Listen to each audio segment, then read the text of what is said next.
terrorism in Islam is going to come up, so I'd like to just address everybody on this.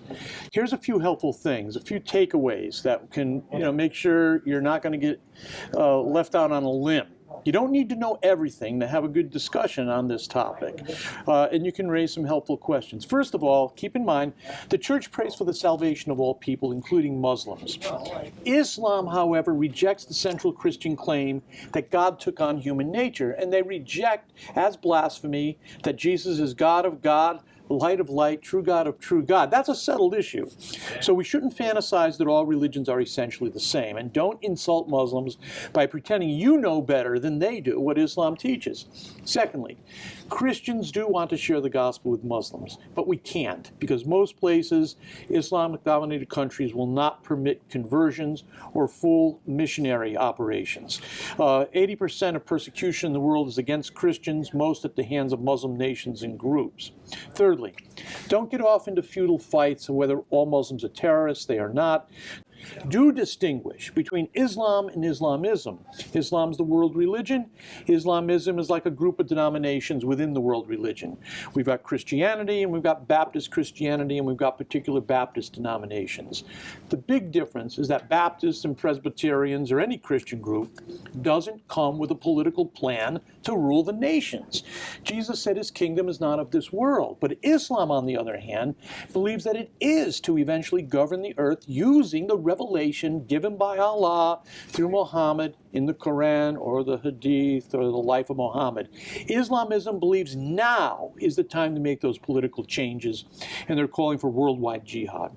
Fourthly, historically, jihad has primarily meant use of force to defend or expand Islam. Yes, it can mean personal struggle, but that's the minority report.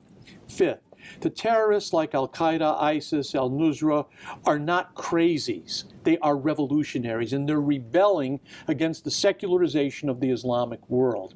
This has been an ongoing struggle since the beginning of the 20th century, where the secular rulers dominated until 1979, when the Shah was run out and the Ayatollah Khomeini established the Islamic Republic of Iran. Since then, the Islamists have been beating the secular Muslim leaders back in Egypt, Palestine, Syria, and we wait to see Saudi Arabia.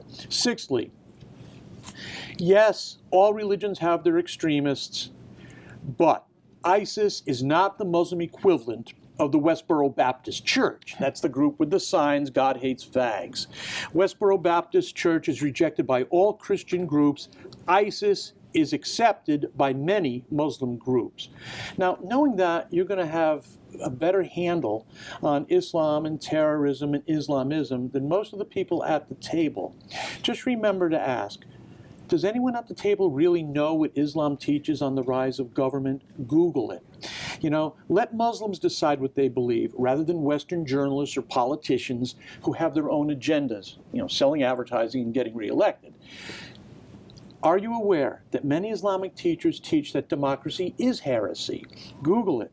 Look up Sayyid Qutb in his work Milestones. Incredibly important, the intellectual godfather of ISIS and Al-Qaeda. Did you know Saudi Arabia beheads somebody every week in public to keep people in line? Google Saudi executioner. He'll tell you it's all about the family business and how they keep blades sharp and how humane beheading is. And while we're talking about blood sport, be ready for some sports talk, all right? Brush up on college football, the NFL, and the start of the NBA season. And you'll be fine. You'll have meaningful conversations this Thanksgiving. Al, happy Thanksgiving. And to you, Nick. And happy Thanksgiving to you. Have a great time. Wishing best to you and yours. And we'll see you next time on Free Range Q&A with Al Cresta.